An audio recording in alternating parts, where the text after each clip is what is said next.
Hari ini kita akan membahas salah satu aspek paling penting dalam fisiologi manusia, yaitu tentang periode refraktor, yaitu mekanisme yang memastikan penjalaran satu arah potensial aksi dan membatasi frekuensinya. Kita ingin berbagi pengetahuan tentang topik ini dengan cara yang mudah dipahami menggunakan analogi kehidupan sehari-hari. Proses ini adalah contoh nyata bagaimana tubuh kita itu dirancang untuk bekerja secara efisien dan harmonis. Pertama, kenapa sih penjalaran satu arah itu penting? Jadi, apa sih periode refraktor absolut itu dan kenapa sih hal ini penting dalam fisiologi tubuh kita? Jadi, periode refraktor absolut adalah fase di mana segmen membran itu tidak dapat menghasilkan potensial aksi baru terlepas dari kekuatan rangsangan. Hal ini penting karena memastikan bahwa potensial aksi itu hanya menjalar ke depan tanpa kembali ke tempat sebelumnya.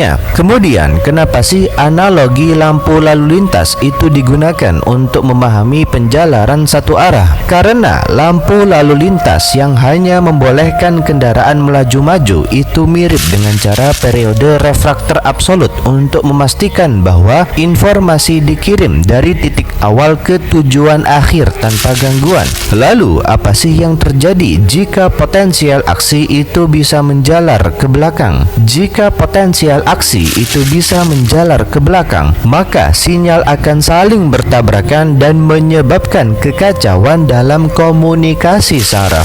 Jadi, apa sih periode refraktor itu? Jadi, periode refraktor adalah fase setelah terjadinya potensial aksi atau sinyal listrik sel saraf atau otot, di mana sel itu tidak dapat atau sulit menghasilkan potensial aksi baru. Ini seperti waktu pemulihan sel setelah bekerja keras. Periode ini memastikan sinyal menjalar satu arah, misalnya dari badan sel ke ujung akson, dan mencegah kekacauan sinyal bolak-balik. Untuk mekanisme itu ada dua komponen utama. Pertama, periode refraktor absolut. Apa yang terjadi? Nah, selama fase ini kanal ion natrium dalam keadaan terkunci atau inaktif setelah membuka selama potensial aksi. Bahkan stimulus sangat kuat pun tidak bisa memicu potensial aksi baru. Analoginya begini teman-teman, bayangkan seorang atlet yang baru saja berlari sprint. Ia butuh istirahat total sebelum bisa berlari lagi. Selama istirahat ini tidak ada yang bisa memaksanya berlari seberapapun besarnya dorongan. Durasinya berapa? Mulai dari ambang depolarisasi hingga sel kembali ke potensial istirahat yang berjumlah minus 70 mV.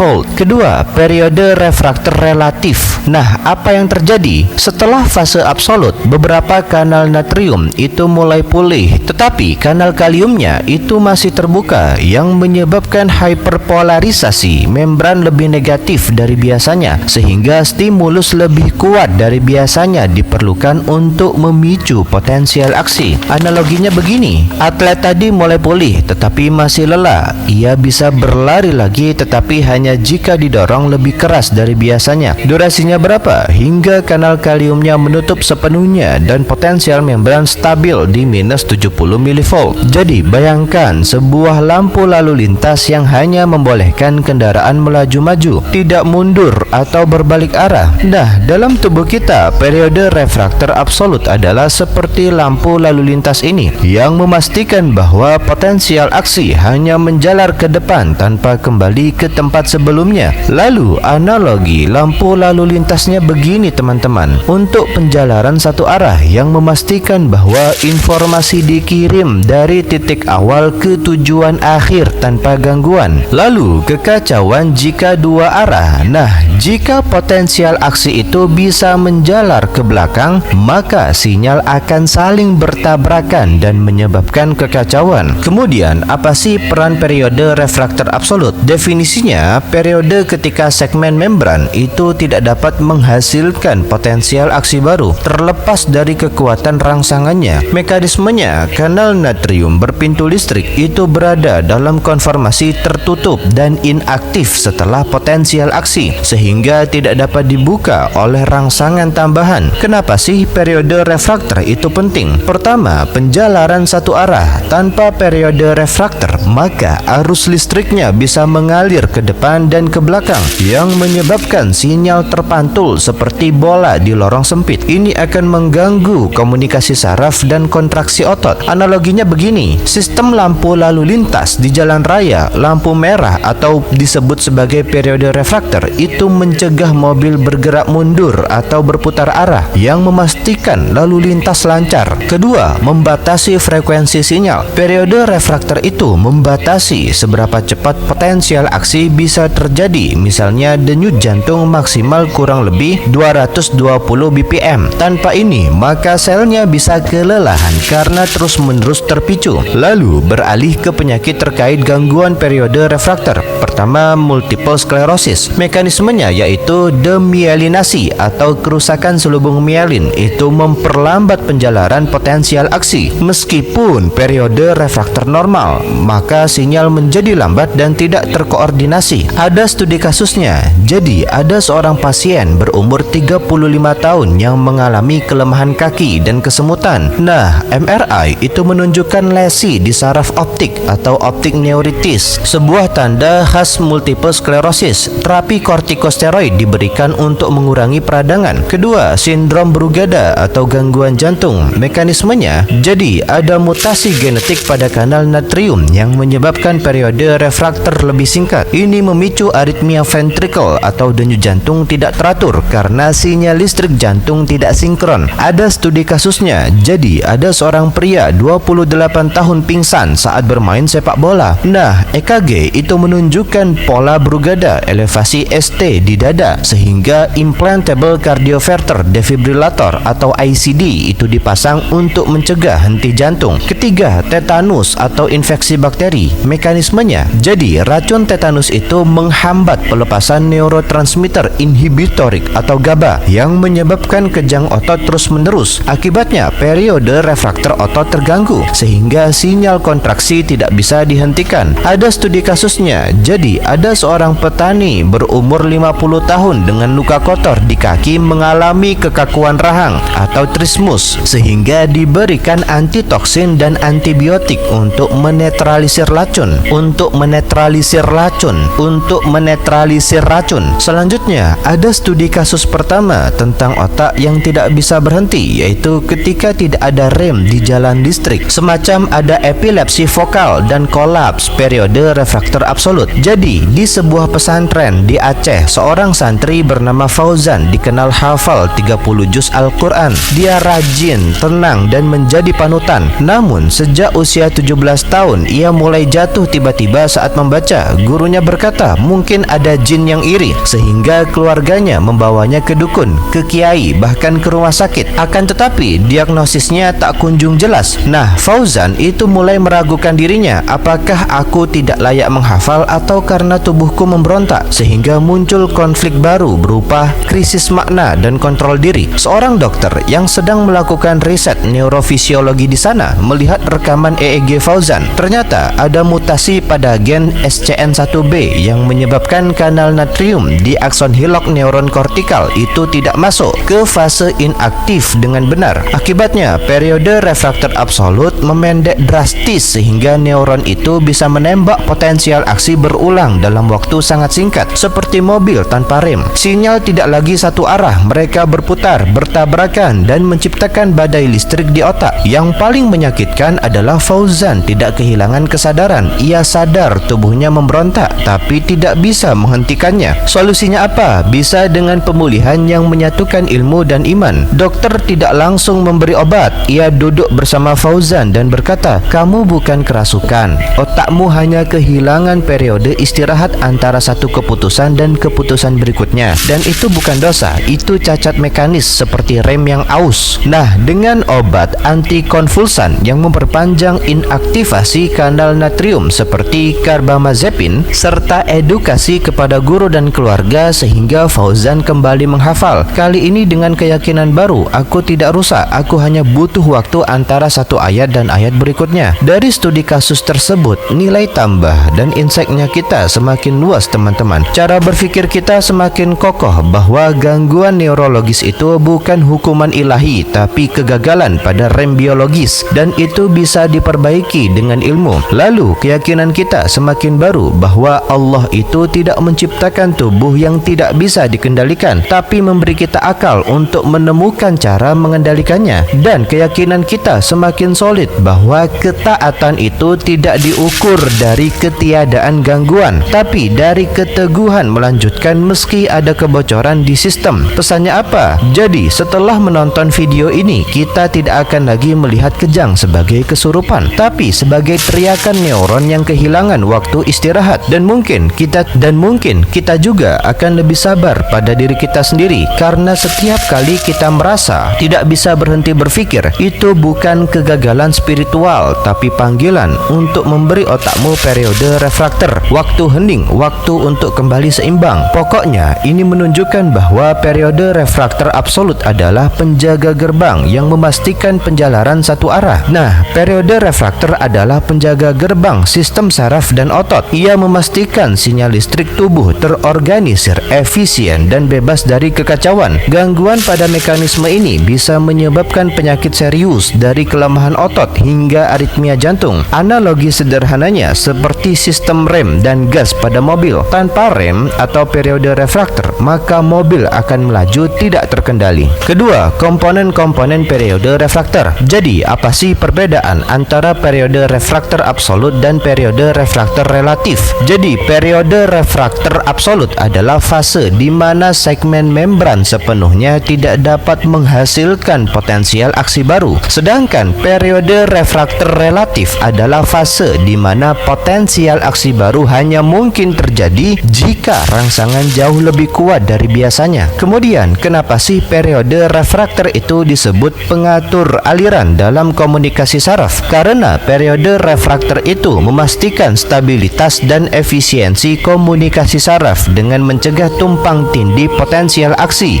dan memungkinkan penjalaran sinyal yang terorganisir. Lalu, berapa sih durasi periode refraktor absolut dan relatif? Nah, periode refraktor absolut itu berlangsung selama potensial aksi hingga pemulihan potensial istirahat. Sedangkan periode refraktor relatif terjadi setelah periode refraktor absolut, saat kanal natrium belum sepenuhnya pulih dan kanal kalium masih terbuka perlahan-lahan. Jadi, bayangkan sebuah pintu otomatis yang memiliki dua tahap pengamanan, satu yang sepenuhnya tertutup dan satu yang bisa dibuka dengan upaya ekstra. Nah, dalam tubuh kita, periode refraktor itu mirip dengan pintu ini yang memiliki dua komponen utama, periode refraktor absolut dan periode refraktor relatif. Untuk periode refraktor absolutnya begini teman-teman, durasinya itu berlangsung selama potensial aksi dan hingga pemulihan potensial istirahat. Fungsinya itu mencegah tumpang tindih potensial aksi di tempat yang sama. Untuk periode refraktor relatifnya begini, durasinya terjadi setelah periode refraktor absolut saat kanal natrium belum sepenuhnya pulih dan kanal kalium masih terbuka perlahan-lahan. Fungsinya memungkinkan potensial aksi baru hanya jika rangsangan jauh lebih kuat dari biasanya. Selanjutnya, ada studi kasus kedua tentang jantung yang berbohong, yaitu ketika irama hidup kacau. Semacam ada sindrom Brugada dan periode refraktor yang terlalu singkat di jantung.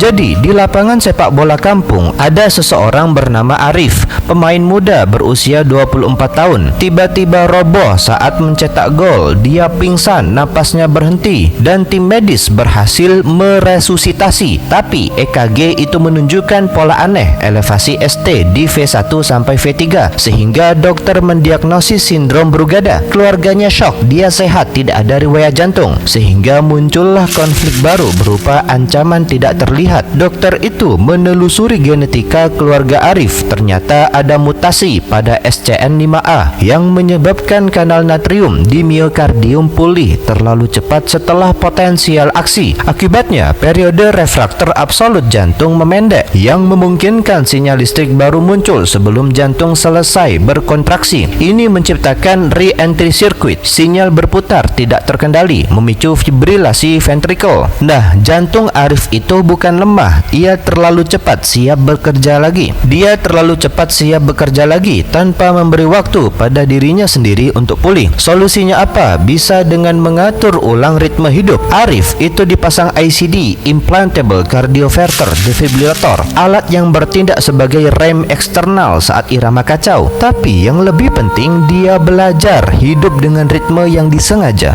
Jantung Jantungku butuh jeda antara satu detak dan detak berikutnya. Begitu juga hidupku, katanya. Ia berhenti begadang, menghindari alkohol, dan mulai sholat tepat waktu. Bukan hanya sebagai ibadah, tapi sebagai ritme fisiologis yang melindunginya. Dari studi kasus tersebut, nilai tambah dan insight-nya kita semakin luas, teman-teman. Cara berpikir kita semakin kokoh bahwa kematian mendadak itu bukan takdir buta. Seringkali itu kesalahan timing di tingkat ionik. Lalu keyakinan kita semakin baru bahwa Tuhan kita itu menciptakan jantung dengan periode refraktor sebagai tanda bahwa bahkan organ terkuat pun butuh jeda. Dan keyakinan kita semakin berkualitas bahwa hidup yang berkelanjutan itu bukan tentang kecepatan, tapi tentang irama yang dihormati. Pesannya apa? Jadi kita akan belajar jangan pernah meremehkan jeda. Di dalamnya tersembunyi mekanisme yang menyelamatkan hidup, baik di jantung, di otak maupun di jiwa. Dan sebagai dokter,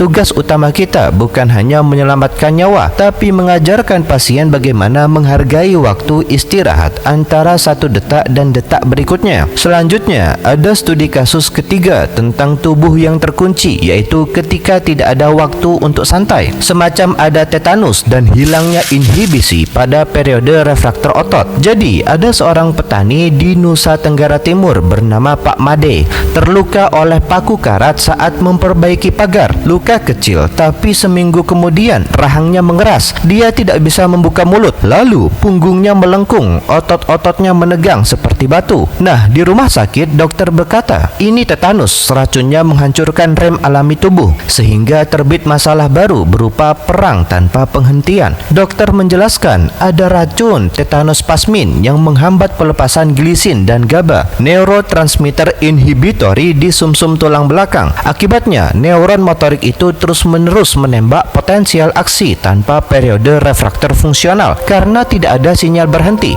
Sehingga otot-otot Pak Made berkontraksi terus-menerus tanpa jeda, tanpa relaksasi. Tubuhnya seperti mobil gas terus ditekan, remnya rusak. Ia sadar penuh dan pada saat yang bersamaan menderita dalam kesadaran itu. Solusinya apa? Bisa dengan mengembalikan keseimbangan antara gas dan rem. Pak Made itu diberi antitoksin, midazolam, untuk meniru efek GABA dan dirawat di ruang gelap tanpa rangsangan. Secara perlahan, sistemnya kembali menemukan waktu istirahat antara satu kontraksi dan berikutnya. Setelah sembuh, dia berkata, dulu aku pikir kerja keras itu tanpa henti. Sekarang aku tahu tubuh juga butuh jeda, bahkan antara satu tarikan nafas dan berikutnya. Dari studi kasus tersebut, nilai tambah dan insight-nya kita semakin luas, teman-teman. Cara berpikir kita semakin kokoh bahwa kontraksi otot itu bukan hanya soal kekuatan, akan tetapi keseimbangan antara eksitasi dan inhibisi. Lalu keyakinan kita semakin baru bahwa Allah itu tidak menyuruh kita bekerja tanpa henti. Bahkan sholat 5 waktu adalah periode refraktor spiritual yang memulihkan, yang memperbaiki jiwa kita. Dan keyakinan kita semakin berkualitas bahwa kesehatan adalah ritme antara memberi dan menerima, antara bertindak dan beristirahat. Pesannya apa? Jadi setelah menonton ini, kita akan melihat setiap kejang otot bukan sebagai kekuatan, tapi sebagai teriakan tubuh yang kehilangan haknya untuk beristirahat. Dan mungkin kita juga akan berhenti membanggakan kerja tanpa henti karena kesinambungan hidup itu dibangun di atas periode refraktor yang dihormati. Pokoknya ini menunjukkan bahwa periode refraktor adalah pengatur aliran yang memastikan stabilitas dan efisiensi komunikasi saraf. Ketiga, mekanisme periode refraktor. Sebenarnya bagaimana sih kanal ion itu berperan dalam periode refraktor? Caranya, setelah potensial aksi, kanal natrium itu berada dalam konformasi tertutup dan inaktif sehingga tidak dapat merespons rangsangan tambahan. Sementara kanal kalium itu menutup perlahan-lahan yang menyebabkan keluarnya ion kalium yang melawan depolarisasi lebih lanjut. Lalu, apa sih yang dimaksud dengan hyperpolarisasi? Dan sebenarnya bagaimana sih pengaruhnya pada periode refraktor?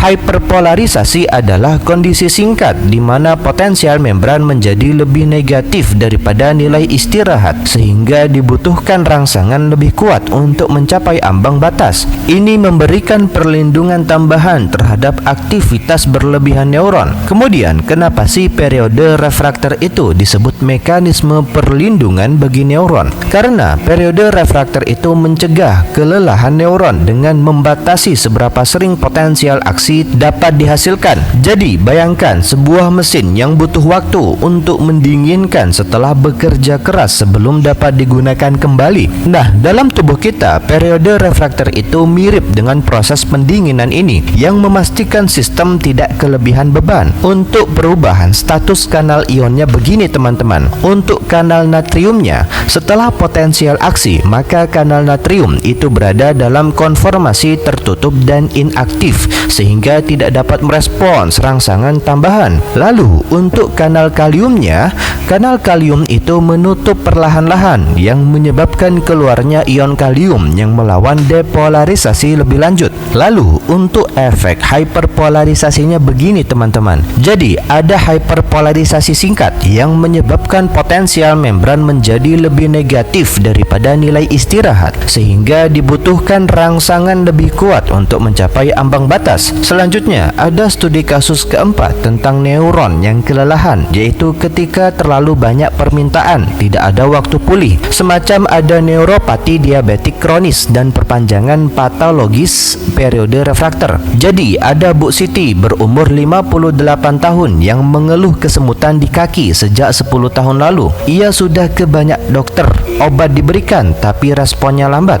Katanya ia mulai frustasi, apa tubuhku sudah menolak obat, sehingga terbit masalah baru berupa keterlambatan yang menghancurkan kepercayaan. Dokter itu melakukan pemeriksaan elektrofisiologi. Kok ternyata ada kerusakan akson dan disfungsi pompa natrium kalium yang menyebabkan periode refraktor relatif memanjang berlebihan. Neuron sensoriknya itu butuh stimulus jauh lebih kuat dan waktu lebih lama untuk menembak potensial aksi. Ini bukan kegagalan obat, tapi kelambatan sistem karena neuron kehilangan efisiensi pengatur ritme. Bu Siti itu tidak bodoh, tubuhnya hanya terlalu lelah untuk merespon dengan cepat. Solusinya apa? Bisa dengan sabar dalam proses pemulihan. Alih-alih menyalahkan pasien, dokter itu mengubah dan menggunakan pendekatan, Bu, obatnya bekerja, tapi neuron ibu butuh waktu lebih lama untuk bersiap lagi. Ini seperti printer lama, masih bisa cetak, tapi perlu jeda lebih panjang. Dengan kontrol gula ketat dan suplemen neurotropik, periode refraktor perlahan kembali normal. Tapi yang lebih penting, Bu Siti belajar bersabar pada tubuhnya sendiri. Dari studi kasus tersebut, nilai tambah dan insiknya kita semakin luas teman-teman. Cara berpikir kita semakin kokoh bahwa respon lambat itu bukan ketidakpatuhan, itu manifestasi fisiologis dari kelelahan seluler.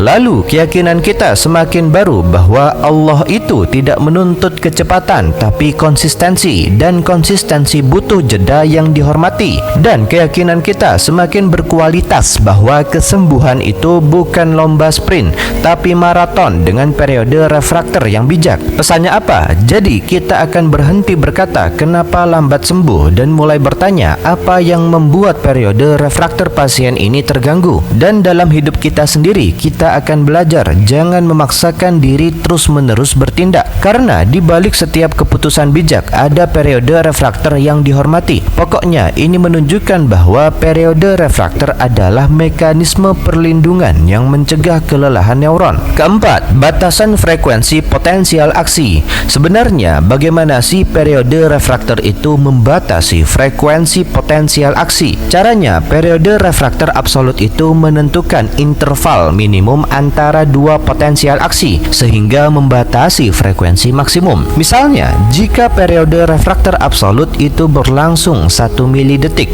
frekuensi maksimum potensial aksi adalah 1000 kali per detik. Lalu, apa sih hubungan hubungan antara periode refraktor dan efisiensi neuron. Jadi periode refraktor itu memastikan neuron tidak kelelahan karena aktivitas berlebihan dan memungkinkan pengaturan yang tepat atas intensitas dan ritme sinyal saraf. Kemudian, kenapa sih periode refraktor itu disebut pengatur ritme dalam fungsi neuron? Karena periode refraktor itu mendukung fungsi optimal neuron dengan membatasi seberapa sering potensial aksi dapat dihasilkan sehingga menjaga stabilitas dan efisiensi komunikasi saraf. Jadi, bayangkan sebuah printer yang hanya dapat mencetak sejumlah halaman per menit. Nah, dalam tubuh kita, periode refraktor adalah periode refraktor adalah seperti batas cetak printer ini yang membatasi seberapa sering potensial aksi dapat dihasilkan. Untuk frekuensi maksimumnya begini teman-teman. Periode refraktor absolut itu menentukan interval minimum antara dua potensial aksi sehingga membatasi frekuensi maksimum. Contoh, jika periode refraktor absolut berlangsung 1 milidetik, frekuensi maksimum potensial aksi adalah 1000 kali per detik atau 1 kHz. Untuk pengaruh pada fungsi neuronnya begini teman-teman. Untuk efisiensi yang memastikan neuron tidak kelelahan karena aktivitas berlebihan, dan untuk kontrol sinyal yang memungkinkan pengaturan yang tepat atas intensitas dan ritme sinyal saraf. Intinya, ini menunjukkan bahwa periode refraktor adalah pengatur ritme yang mendukung fungsi optimal neuron. Kelima, kelainan pada periode refraktor. Jadi, apa sih yang terjadi jika terjadi gangguan pada periode refraktor? Jadi, gangguan pada periode refraktor itu dapat menyebabkan aktivitas saraf yang tidak terkendali, seperti aktivitas listrik berlebihan di otak, atau epilepsi, atau komunikasi saraf yang terganggu, atau neuropati saraf. Lalu, bisakah berikan contoh penyakit yang terkait dengan gangguan periode refraktor? Bisa, contohnya termasuk epilepsi, di mana neuron terlalu mudah menghasilkan potensial aksi, dan neuropati saraf, di mana kerusakan pada kanal ion memperpanjang periode refraktor, sehingga memperlambat penjalaran sinyal saraf. Terus, kenapa sih periode refraktor itu disebut penjaga stabilitas dalam sistem saraf? Karena periode refraktor itu memastikan stabilitas dan efisiensi komunikasi saraf dengan mencegah aktivitas berlebihan dan memastikan penjalaran sinyal yang terorganisir. Jadi, bayangkan sebuah mobil yang tidak dapat berhenti sepenuhnya karena remnya rusak. Nah, dalam tubuh kita, gangguan pada periode refraktor itu dapat menyebabkan masalah serupa, di mana aktivitas saraf menjadi tidak terkendali. Ada epilepsi, sebuah masalah gangguan pada periode refraktor yang dapat menyebabkan neuron terlalu mudah menghasilkan potensial aksi dan menyebabkan aktivitas listrik berlebihan di otak kita. Gejalanya kejang-kejang akibat aktivitas saraf yang tidak terkoordinasi. Ada neuropati saraf, masalahnya kerusakan pada kanal ion yang dapat memperpanjang periode refraktor sehingga memperlambat penjalaran sinyal saraf. Gejalanya kesemutan, mati rasa, atau kelemahan otot akibat komunikasi saraf yang terganggu. Pokoknya, ini menunjukkan bahwa periode refraktor adalah penjaga stabilitas yang penting bagi kesehatan saraf. Setelah pembahasan yang panjang, tibalah kita di kesimpulan bahwasanya ada harmoni dalam desain periode refraktor. Semacam ada periode refraktor sebagai hikmah fisiologis. Jadi, periode refraktor itu bukan sekedar fase fisiologis, ia adalah ajaran Tuhan yang tertulis dalam bahasa ion, bahwa tidak semua waktu layak untuk bertindak, bahwa kebijaksanaan itu membutuhkan jeda, bahwa stabilitas itu lahir dari kedisiplinan terhadap ritme. 4 kisah ini mengingatkan kita bahwa gangguan pada periode refraktor itu bukan hanya gangguan fisik. 4 kisah ini mengingatkan kita bahwa gangguan pada periode refraktor itu bukan hanya gangguan listrik, tapi gangguan makna, kepercayaan, dan ritme hidup. Dan sebagai dokter, tugas utama kita bukan hanya memperbaiki kanal ion, tapi mengembalikan kepercayaan pasien bahwa tubuh mereka itu masih bisa dipercaya asal diberi waktu untuk istirahat. Karena pada akhirnya, manusia yang sehat itu bukan yang paling cepat bereaksi, tapi yang paling bijak dalam menjaga periode periode refraktor jiwanya. Teman-teman sekalian, periode refraktor adalah salah satu mekanisme paling elegan dalam tubuh kita. Ia adalah hasil interaksi antara kanal natrium dan kalium berpintu listrik, hiperpolarisasi, dan gradien elektrokimia. Dia memastikan penjalaran satu arah dan membatasi frekuensi potensial aksi sehingga komunikasi saraf tetap stabil dan efisien. Dia adalah fondasi bagi fungsi vital tubuh kita seperti penghantaran informasi, gerakan tubuh, dan pemompaan darah. Dengan pemahaman ini, kita dapat lebih menghargai betapa kompleks dan harmonis tubuh kita. Sebagai calon dokter, kita semua memiliki tanggung jawab besar untuk mempelajari dan memahami mekanisme ini sehingga dapat memberikan perawatan terbaik bagi pasien di masa depan.